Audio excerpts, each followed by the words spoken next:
अपराध नीति एपिसोड 13। पगडंडी से सटी चाय की दुकान, टीवी लगी हुई है।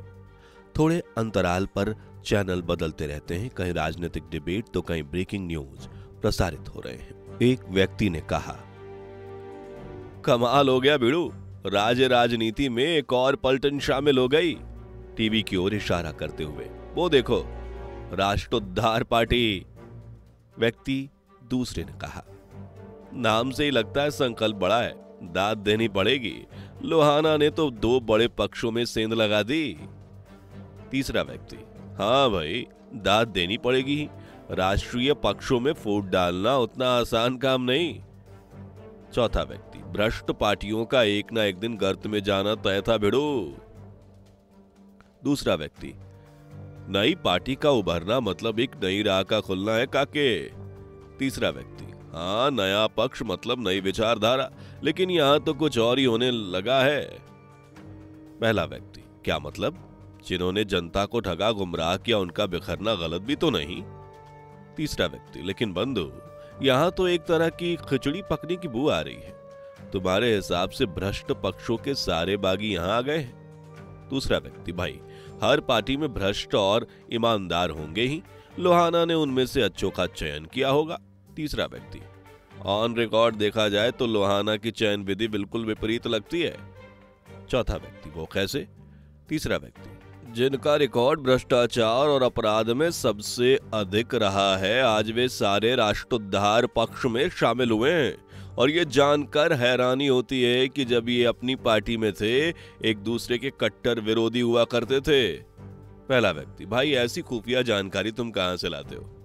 दूसरा व्यक्ति, क्या तुम नहीं जानते? ऐसी खबरें तो बस चंद ढोंगी ईमानदार चैनलों से ही मिलती है बिड़ू, और ये महाशय उन्हीं को देखा करता है। उनका मकसद तो बस लोहाना को बदनाम करना है। चौथा व्यक्ति, सही पकड़े बिड़ू। व्यक्ति तीसरे से कहता है, महाशय जरा इन चैनलों पर भी गौर करो ताकि सच जान सको। तीसरा व्यक्ति,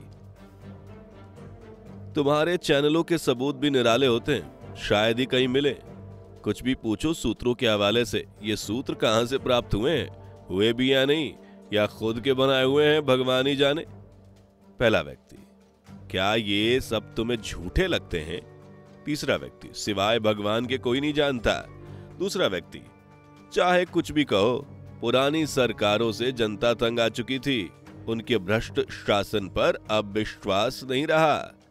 तीसरा व्यक्ति, कौवे को वॉशिंग मशीन में नहलाने से वो बगुला नहीं बन जाता, ये वही बेईमान है जिन्होंने पहले कई घोटाले किए।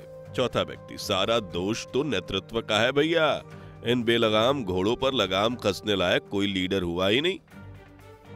दूसरा व्यक्ति, बिल्कुल सही कहा, तुम देखना लोहाना की लीडरशिप में सारे सुधर जाएंगे।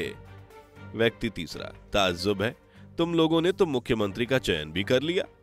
पहला व्यक्ति, बस तुम देखते जाओ, लोहाना की पार्टी ही सत्ता में आएगी भिड़ू। इस दौरान राष्ट्रोद्धार पार्टी प्रचार रैली वहां से गुजरती है। लोहाना जिंदाबाद, राष्ट्रोद्धार पार्टी जिंदाबाद के नारे गूंजने लगते हैं। एक बड़ा जनसमूह वहां से गुजरता है। इतनी बड़ी रैली देखकर अब क्या तुम्हें यकीन नहीं होता? दूसरे व्यक्ति ने कहा। चौथे व्यक्ति ने कहा, यह तो बस झांकी है बिड़ू, आगे तो एक बड़ा सैलाब आएगा। तीसरे व्यक्ति ने कहा, हाँ भाई दिखाई तो दे रहा है। पहला व्यक्ति, अब तो मानोगे ना, जो दिखता है वही सत्य है। दूसरा व्यक्ति, और सत्य को स्वीकारना ही पड़ता है। तीसरा व्यक्ति, बात तो सही है, लेकिन राजनीति में क्या सही और क्या गलत पहचानना उतना आसान भी नहीं। चौथा व्यक्ति, यहां बात स्पष्ट है, जो दिखाई देता है वही सत्य है, जो पर्दे के पीछे होता है वो सब बकवास। तीसरा व्यक्ति, हर चमकती चीज सोना नहीं होती बिड़ू, जो दिखाई देता है वो हमेशा सत्य नहीं होता। तुम लोग इतनी जल्दी में क्यों हो, चुनाव तो होने दो। पहला व्यक्ति, अरे बंधु चुनाव तो बस एक औपचारिकता भर है, तुमने जनता की नफस शायद नहीं टटोली। चौथा व्यक्ति, क्या तुम्हारे ईमानदार चैनल सर्वे नहीं कराए? दूसरा व्यक्ति, उनके पास इसके लिए समय कहां है, वो तो अब भी रिकॉर्डों की खोज में लगे हुए हैं। तीसरा व्यक्ति, मतलब कि लोहाना की चहेती चिड़िया ने माहौल बनाना शुरू कर दिया है। दूसरा व्यक्ति, ये तुम बेबुनियाद इल्जाम लगा रहे हो। उन्होंने जनमानस के सामने रखा है, बदले हुए परिवेश का जायजा लिया है, समझे?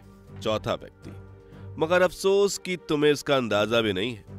तीसरा व्यक्ति, ऐसे परिवेश को अब भगवान ही बचा सकते हैं। पहला व्यक्ति, भगवान थोड़ी ना आएंगे चुनाव लड़ने। तीनों हंसने लगते हैं। लोहाना का वह भाषण तुमने सुना नहीं शायद? दूसरा व्यक्ति, वही ना भगवान के स्वरूप वाला। व्यक्ति चौथा, बिल्कुल, उनका कहना था कोई भगवान तुम्हें बचाने नहीं आएगा, बल्कि उसने हम जैसों को तुम्हारी रक्षा के लिए नियुक्त किया है। तीसरा व्यक्ति, मतलब कि लोहाना ने अपने आप को भगवान का स्वरूप घोषित कर दिया और तुम सब ने आंख मूंद कर स्वीकार कर लिया। ताज्जुब है। पहला व्यक्ति, क्या तुम अवतारों पर विश्वास नहीं करते?